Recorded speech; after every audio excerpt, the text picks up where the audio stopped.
What's up guys, ZiSotto here, and we are going to take a look at the written patch notes for the Sands and Skies update right now.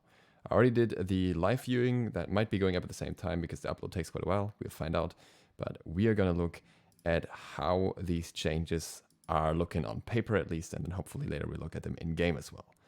In this update we have two new guards, we have Set and we have Horus, both being released.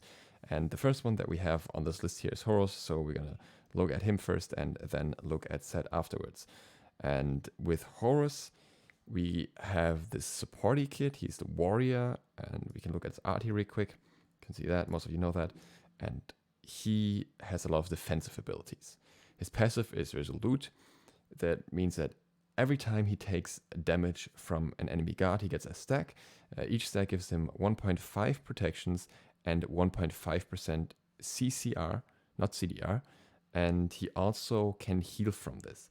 This happens when he gets maximum stacks, I think, but only after the passive runs out. So as far as I understand it, the passive will restack and stay on the maximum protections. And once you get out of combat, you get this healing, and the heal per stack is 2 plus 0.75 per level. I'm not going to calculate through that in my head right now, but it seems like it can go up to a reasonable value, and this stacks quicker with ticks apparently as well. So an individual tick, like for a basic attack from you Gander, for example, will do multiple stacks, and I guess tick damage as well. So against enemies with tick damage, this should be really good if it works as understood here. And tank boots and this should combine very well, give you a lot of flat protections, and yeah, ramp that up very early in the game. So this is definitely an interesting passive, probably the stronger one of the two that we'll look at today, but we'll talk about that later. The first ability is Updraft, which has two parts. The first one is a circle area with a relatively small radius that knocks up enemies directly around Horus. And this does 50 to 230 damage with 60% scaling. And then afterwards he has an amplified basic attack. This is a ranged basic attack instead, and it slows enemies for 25% when it hits them. And this ranged basic attack gets amplified damage if the enemy is knocked up. Meaning if you run up to an enemy and use your 1 once, knock them up, and then use the 1 again, or use a basic attack rather, and use the amplification right away, then you will maybe get a little less CC because you use your slow and your knockout at the same time, but you get 1.5 times damage for this part. The second part is 50 damage plus your normal basic attack damage. So I read this wrong first. I thought it's like 160% scaling. Well, it technically kind of is. It's more that it's just 60% scaling on the first part and then just a basic attack with a little bit of extra damage. Doesn't mean that you can't invest into this if you want to and use this very quickly and very often for high damage, but then maybe the cooldown with 18 scaling down to 14 seconds may be a bit too long. Second ability is Fracture. Horus dashes forward a short distance, ready to strike his weapon. If he hits a guard, he stops and stuns the guard for 1.25 seconds. And he also reduces the protections. The initial dash does 170 damage plus 30% scaling.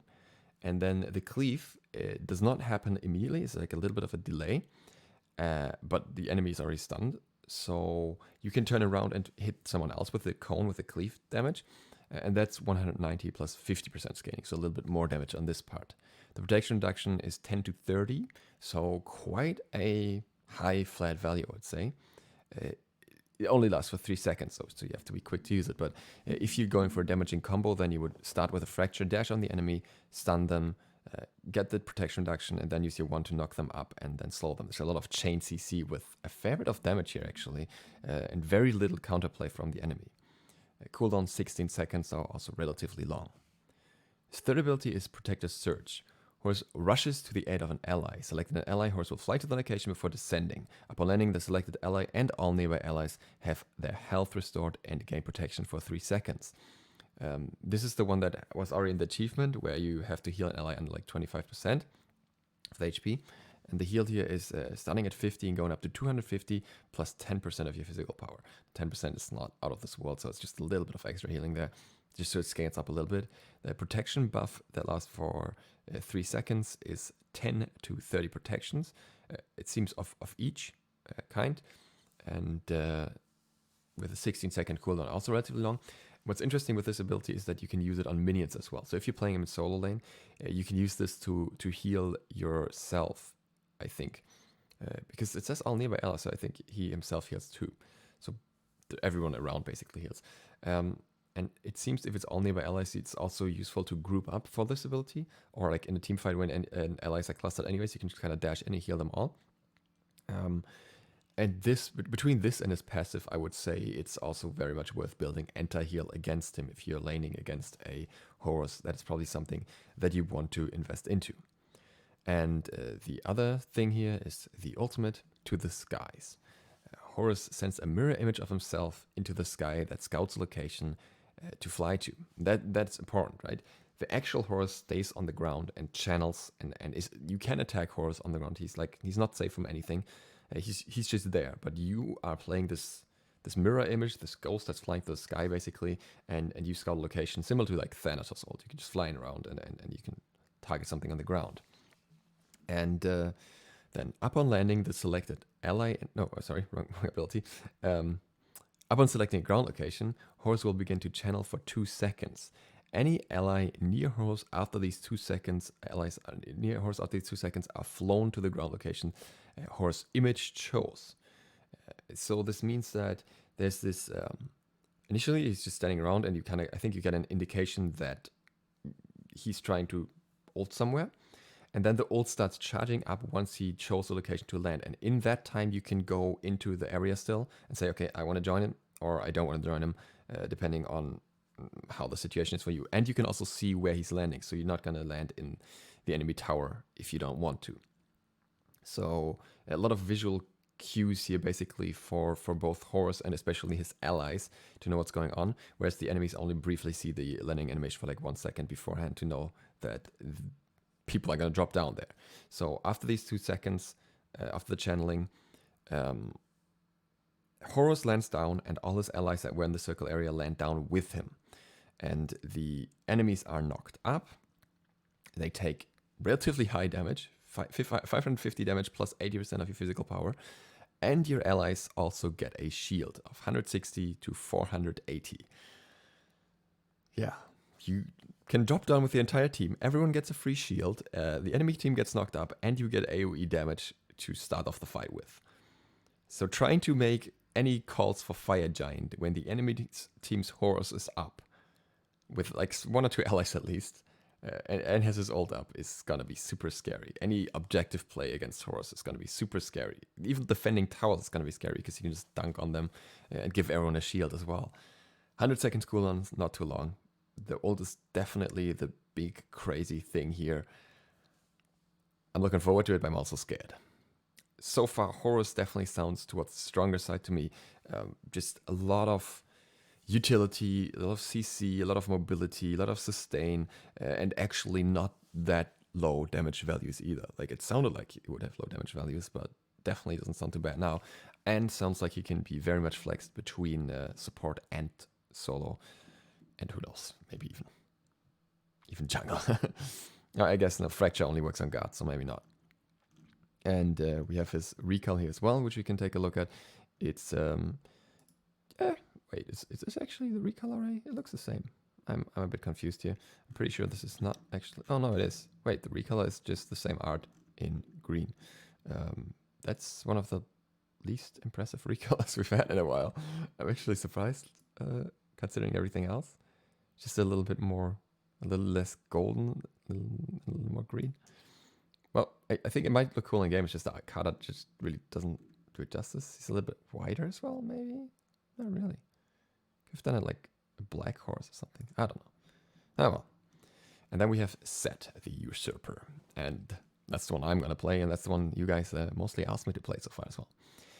Set is going to be an assassin, and he's going to be a hybrid assassin, but a very interesting kind of hybrid assassin. So I can say this beforehand because we're going to go through this kit and some things are going to look weird. Set does not have any hard CC, and he's got only one mobility tool, which is kind of predictable, which means he's going to offset a lot of what he does with high damage while being hybrid, which is very, very like hard to do. We have some ability-based guards like Camazotz that don't really have CC, like hard CC.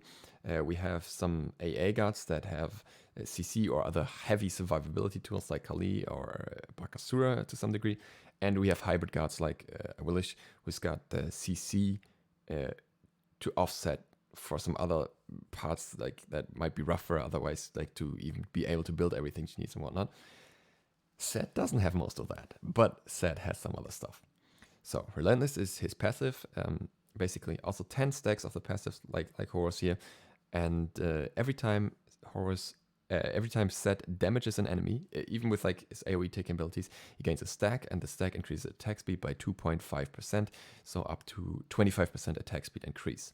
The important point here is that really any kind of damage. I'm not actually sure if Crusher would extra stack this. I'll have to test it on PTS. If it does, then that obviously does a lot. Actually, by the way, fun fact, against Horus, this does double the stacks, and he double stacks Horus passive as well. So they kind of equal each other out here. But somebody was talking to me about this and saying how they thought they might have some unique interactions. I thought, I don't think it's going to happen, but it actually did. And what's also interesting is when Kingslayer is active, which we'll get to, Relentless has no maximum stack count, so you can get past 10 stacks. Now, the first ability here is probably the one we'll have to look at the closest, because it kind of holds the kit together, I would say. The first ability is Skewer.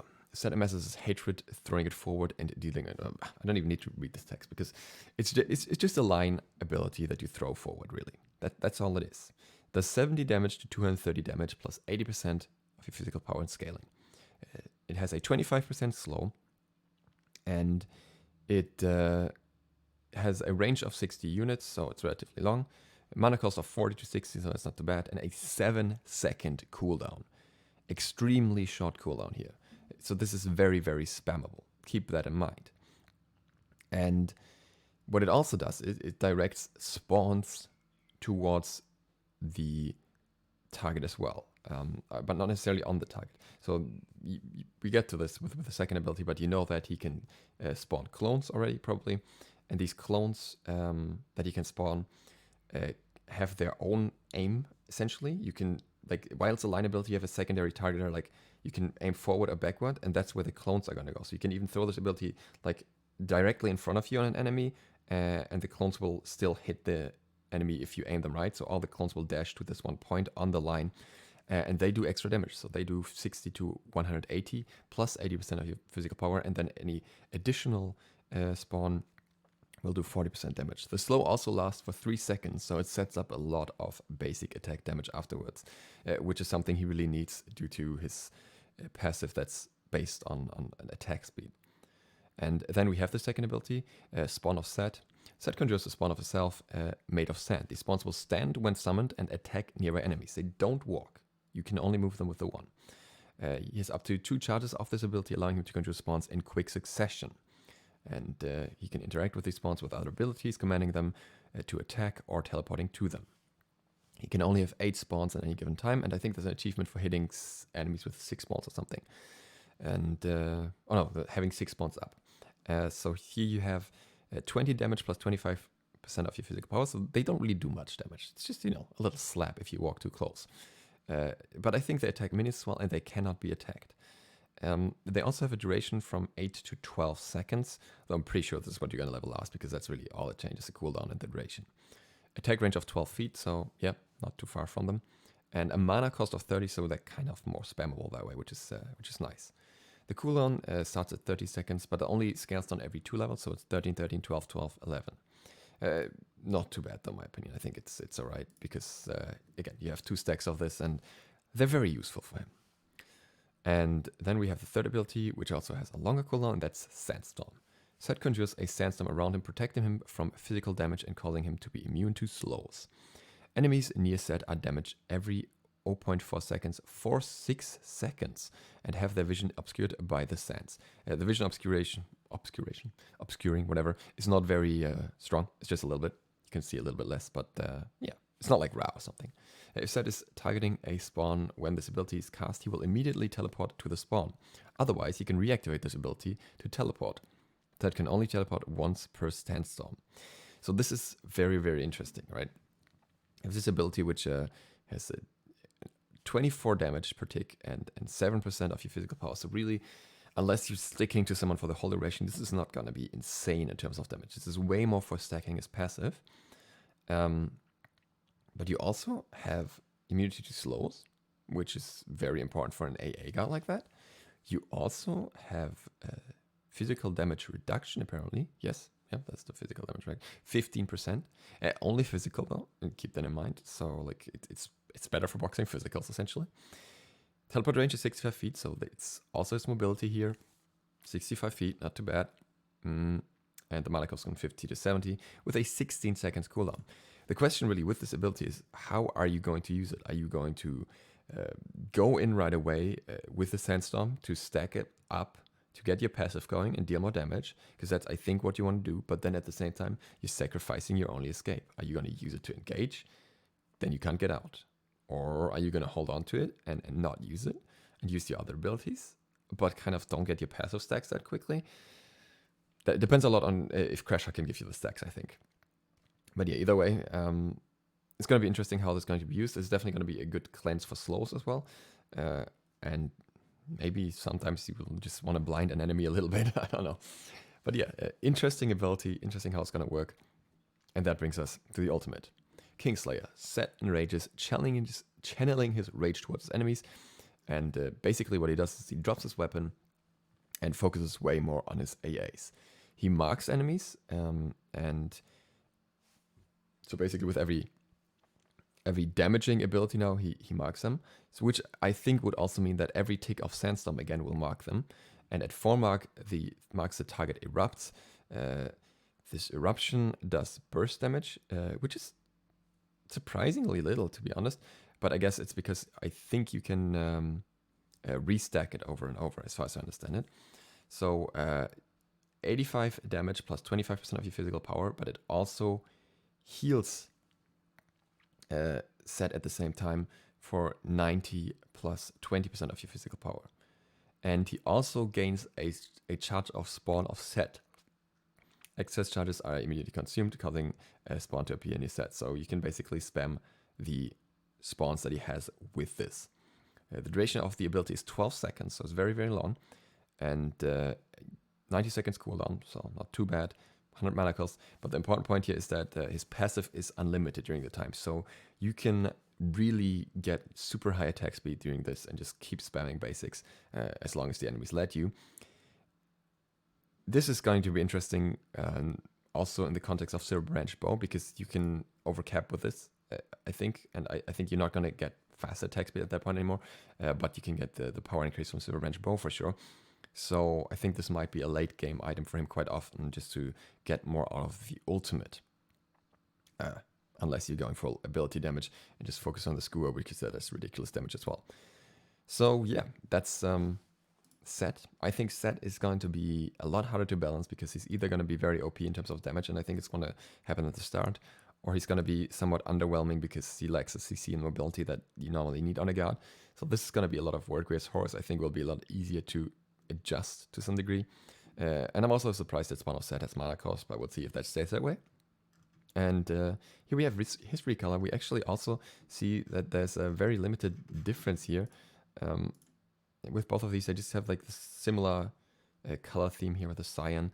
I'm not sure if that's like the new path for recolors, that they just take a step back and make them a little bit less standing out. But I guess at least with this one, the body colors change a little bit more to like a bluish tone, and no separate artwork for them anymore.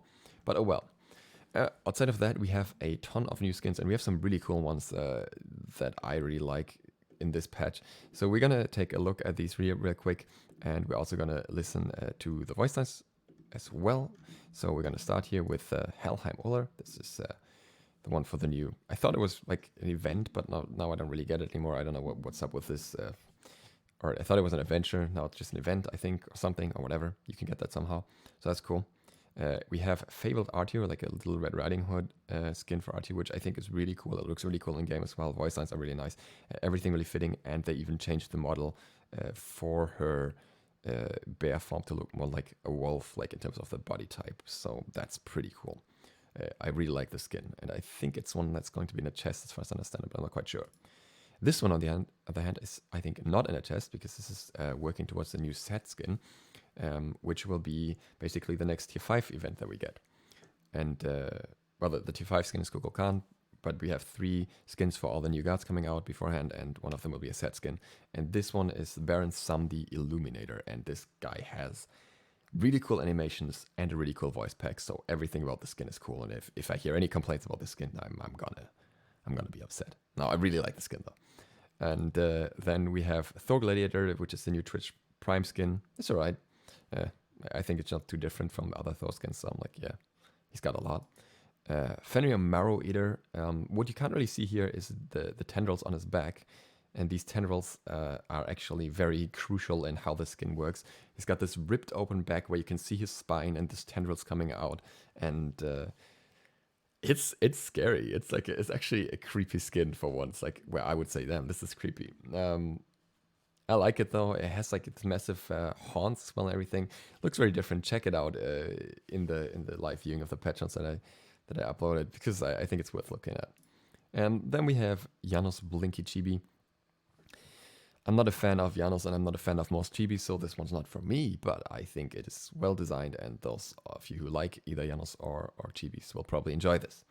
And we have Pop Punk Hell, which is literally that, a pop skin and a punk skin in one, with the corresponding sound effects and VXG and everything. So I think this one is really cool, and she does not have a voice line when switching between stances, which is very nice as well. So yeah, fan of that as well. And now we're gonna listen to the voice lines here real quick. If they already have voice lines, potentially turn your headphones down a little bit. We'll have to see how loud this is. In life and in death, there is no greater calling than that of the warrior. Trust me, you need to be protected from me. In all things, I see inspiration. Conflict and strife are no exception. I just gotta say this again. I really love how they still captured Samdi's vibe, but also made it different. This skin is just too good. It's just too good. No one has ever defeated me in battle, and it will stay that way. Come with me to the spirit world. You cannot just call on me to use my portals and thresholds. I am more important than just that. Jeez. Nope, you're not. So you like rock and roll? Well, you've come to the right place. Gross. Rock and roll? I just realized they say where you can get them now. Oh, here. So, we're gonna go through that real quick. Battle for Olympus 1 for the Helm Olar.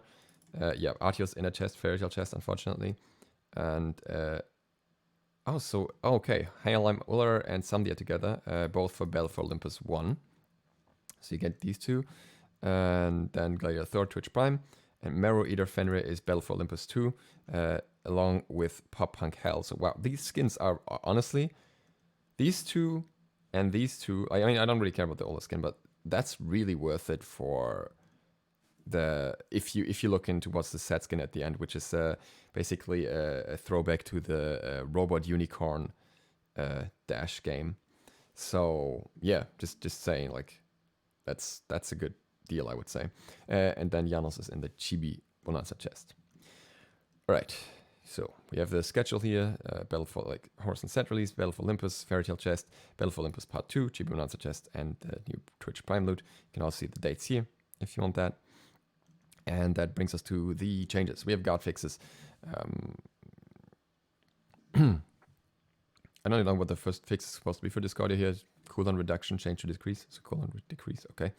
Fenrir unchanged, minor issue. His tongue would stretch out. Stretch, okay, I guess. Okay, tooltips, there was some missing. Oh, okay, whatever. Mostly just blah. I don't think there's any crucial stuff. Okay, no, this is actually crucial. Izanami fixed an issue where a first basic attack would gain the benefit of a Kaival. It was somehow using the benefit of a Kaival before it hit. I don't know how it worked, but yeah, that's how it was. And that's fixed now. And Merlin fixed cooldown timer, sometimes quickly refreshing after swapping scans, while abilities are on cooldown, and Blizzard fixed damage not applying to camp minions if ability deployed before spawn. Good change. And Vulcan fixed camp minions not animating on death if killed by turret.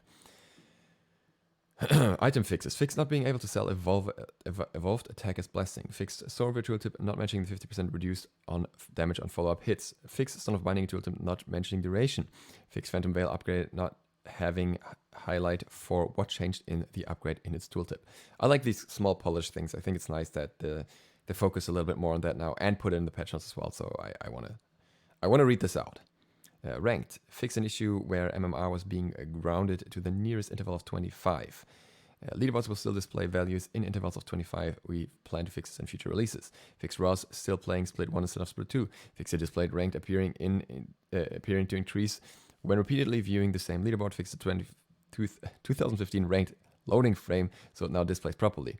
Spectator fixes. Fix Fire Giant and Golf 3 timers sometimes not displaying properly. What? Roll calling appeared in 1v1 matches. Fix an issue with death marks were not properly displayed. Who cares? Triumphant chest now properly list team boosters as unowned, allowing and players to know they can be rolled. Fix match details not displaying for some match on console. Fix an issue chests were not properly working when bundles inside the chest were owned or rolled. Fix an issue on where players on PC couldn't send clan invites from the clan admin page. Fix an issue where clan invites didn't display player names on PC. Fix an issue where a console got leaderboards were not working properly. Fix an issue where match information wasn't always being populated in match history. Fixed truncated text on report player pop-up. General, fix an issue with co-op matches when providing the intended worshipper rewards. Okay, I thought they have more changes for ranked. I'm not sure where here they are. Or not.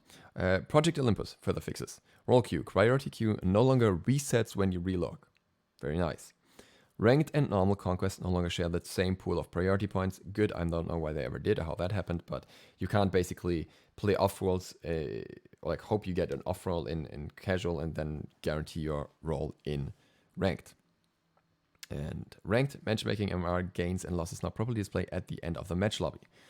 And then there's some co-op versus AI, fixed behavior around towers. Decrease instances where bots will thrash, so don't know what to do. And bots will now occasionally attack jungle camps. Oh, we see that later. Known issue where they won't sometimes won't pick up the buff. And then we have a big boy Xingtian. With this one, I'm actually not going to go through everything that has been done. Essentially, what happened is Xingtian was massively broken and he got fixed overall. So he's got a new animation on his hook slam, so you can see it a little bit better. He's kept a little bit lower. His Sky Cutting Axe should finally work properly so that you actually get 2 leaps. They are actual leaps and give you a bit of an immunity frame while also making sure that you can't jump a third time or can't jump at all or something. And yeah, you can see this whole blob of text here, and I'm just glad it's overall fixed. And Whirlwind of Rage and Steel, Whirlwind of Rage and Steel was sometimes doing too much damage, so that's fixed as well. So yeah, a bunch of fixes really. And Assault has had a lot of complaints because a lot of people were not happy with the state of how it was. And in order to compensate for that, the healing part of it was now nerfed. The potion restoration was decreased from 15% instant health and mana to 10%. And the potion respawn time was increased from 1 minute to 2 minutes. So this should feel very different already from how it was before. And I guess they will collect further feedback and see how things go. Item changes. We do not see a change to Arcee, which I think is very interesting, but to Ikaival. I'm surprised. Maybe you are too, maybe you're not. I don't know, but I'm just letting you know. Ikaival. Price increased from 2,450 to 2,600. Just because it was apparently rushed a lot and built a lot of pressure that way, because it wasn't that expensive and now it's more expensive. I can see that. I still don't think that Ikaival is the bigger issue here, but we'll see. Runeforged Hammer. Increased cost from 2,300 to 2,400 and decreased power from 55 to 50.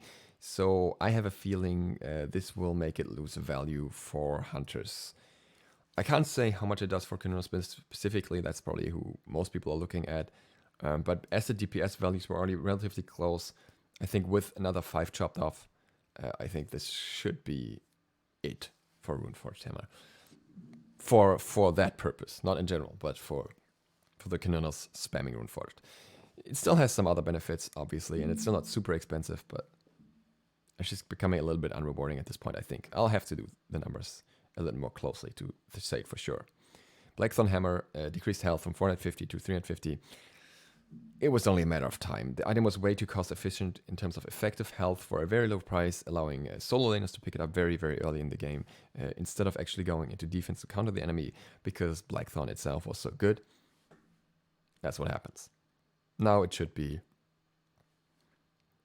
in a good spot. Maybe the nerf was a bit too heavy-handed. I'm not quite sure if it really needed 100 off. Maybe like 75 would have been enough. I don't know. But yeah, it's alright. The big questionable one. So, yeah. Jungle was nerfed in like 3-4 different ways as of late. Others were buffed and jungle was nerfed. No compensation for that, even though Duo got their own buffs to counter jungle specifically. Yet, jungles are getting nerfed more. So what we saw is that early aggression assassins are not good right now, because early aggression requires you to have a good speed buff and to transition into a better mid-game. Mid-game assassins are good when they have enough pen, and they took away the pen from Assassin's Blessing. So people are playing late-game assassins. They're playing AA assassins, because that's what's still viable. You have to go all the way to late game, and you have to focus on farming over killing early in order to succeed with most junglers. So Bakasura, Kali, Arachne even get popular. High-risk conclusion: AA assassins must be OP. It's not that we shifted the meta so that only AA assassins are really in a good spot right now. No, they must be OP. So we have to nerf Hasten Katana because of the rise of Bakasura. Even after some Bakasura nerfs, he and Kali have dominated the SPL, and Arachne has climbed the most winning guard in the games in many metrics. Yeah, we know, but there's a question of why. And especially with Arachne, this is like, it's not like it's a simple story. So, yeah, well. Hasten Katana, price increase 2,200 to 2,300 gold. It decreased attack speed from 25% to 20%. And this was the item that was rushed to directly go to late game and skip the earlier stages, because you're just going to a late game build right away. So it's like, really, dude? This is the most depressing change of this patch for me personally. I think most other changes I'm really happy with, but this one, man. All right, Bastet. Bastet Declaw gets a visual indicator for the circle. We already knew this from like the pre-show thingo. Ganesh gets a massive amount of buffs because he was not doing too well even after the dual lane changes. Turn of Fate increased buff duration from 3 seconds to 4 seconds. A little bit more damage there, especially for the ADC. Ohm now provides 20 to 60 magical protections as well as physical protections while channeling. A lot of tankiness that way, a lot of survivability for the allies. Pretty strong. Remove obstacles and damage increased from 75 to 255 to 90 to 270. So a little more early pressure that way as well. I really like it. I hope to see some more of Ganesh. We rarely see him, and I really like Ganesh. Hu Yi, Sunbreaker. Hu Yi is no longer rooted and can move his camera freely while firing this ability. That's actually really nice, because I always felt weird that he had like to stay in his place and shoot down all the suns. He was kind of locked there while it happens. And I think this is a very enjoyable improvement, really. It's more than a quality of life, in my opinion. It's a buff, but it's not a massive buff at the same time. Izanami can clear way faster than nearly any other hunter, yet her conquest viability is still been quite low. We are making Izanami more reliable across multiple aspects of her kit. She won't need to be such low HP to gain full benefits from her passives. Blah, blah, blah, blah. Death draws nigh, increase the threshold of missing health to gain a stack from 15% to 10%. The effect still caps at 20% physical penetration. Izanami reaches cap at 50% HP now instead of 25% HP. So you're gonna get a lot more use of that. I think that's definitely beneficial for her overall. The more interesting part, no, that's not this one yet, but spatial projection is also interesting. Change the slow duration to be 3 seconds at all ranks. I'm not quite sure how the scaling is right now, but I'm pretty sure that should overall be a buff to give her a lot more CC, especially as a hunter. 3 seconds of slow as a hunter is pretty pretty scary actually. And Fade Away, lower travel time from 0.6 seconds to 0.5 seconds, and remove brief self-root at the end of this leap. So apparently this had an 0.2 second self-root as well. So overall, it's almost done. Like the overall ability beforehand would have been like with a pre-channel almost like a second. And now it's maybe like, I don't know how long the pre-channel is, maybe like 0.6 seconds in total between everything. And you can walk away right away, which definitely is a buff and makes it feel less clunky as well. So I like that. Gander. The World Summit had a huge impact on the battleground. As the biggest god in the game, he feels very different at his core level. All our statistics and most community feedback show the god has slightly underpowered. He will be receiving some slight buffs and one large quality of life change. Want to make sure he feels good to play without overdoing it, as many high-level players do feel like he has strong potential for SPL and higher ranks. Drum's basic attack damage is being increased to help him focus on one of his main strengths as a god, early game wave clear and pressure. His interaction between his abilities and venomous clouds is being adjusted to punish him less for proper combos. And finally, he's going to be allowed to refire his bellow if it becomes interrupted. The ability no longer gives him a buff while firing, which makes the refire consistent with other guards' abilities. So it's interesting because I still think Gander is in this weird place, right? I think he's not super strong, but incredibly annoying because he can be like so disruptive and everything. So we will see how this all turns out. But what he's getting now is a basic attack damage increase from 9.6% plus 0.64 to 11.2 plus 0.96 per level. Which I think sounds like a lot because his basics are fired so quickly that I think it should make a significant difference for the damage that it deals in early stages. And I'm very curious to see how that will work out. Venomous Haze. Consuming cloud with abilities now allows the cloud duration to 8 seconds instead of 5 seconds. I think this is very fair because it always seemed like they would disappear very quickly if you use them with an ability, and now you just have more benefits to use them again or to combo them or clear minions with them or whatever. Consuming Bellow, remove the damage mitigations while channeling this ability. The ability no longer goes to cooldown if interrupted during the channel. This was specifically requested on Reddit. I actually like the way it was before with the damage mitigation, but I can see why it's done the way it's done now. So, yeah, you get what you ask for. King Arthur, Excalibur Thrust. This is actually the wrong part of the ability, isn't it? This is the normal stance. You want it's about the charged up stance. So he's still, very strong, especially in competitive right now, but not necessarily always. And a big issue of that was apparently the true damage. Who would have thought the thing that I talked about from the start? I thought was a typo because it sounded ridiculous to me. The true damage on his ultimate was a problem. So there's a buff, but it comes with a nerf. Increased per slash damage from 10 to 50 to 10 to 70, right? So you get a little bit more damage on these slashes, but it's actually a nerf. Like, just bear with me. Increase the per slash true damage from 1.5% to 2%. Also a nerf. Why? Because the slash true damage now deals physical damage. And 2% physical damage is way less than 1.5% true damage unless the target has no protections at all, which will never happen unless you're going full Pan-King Arthur, but that's not a solo Arthur, that's not a problem Arthur, so you're fine. Don't worry about this. This is good. There was a discussion about the cat having true damage once, and the conclusion was that if she had physical damage, her numbers would have to be up by like 300 or something, so there would be some very drastic changes. Also, decrease the final hit damage in AoE from 60 to 360 to 50 to 290.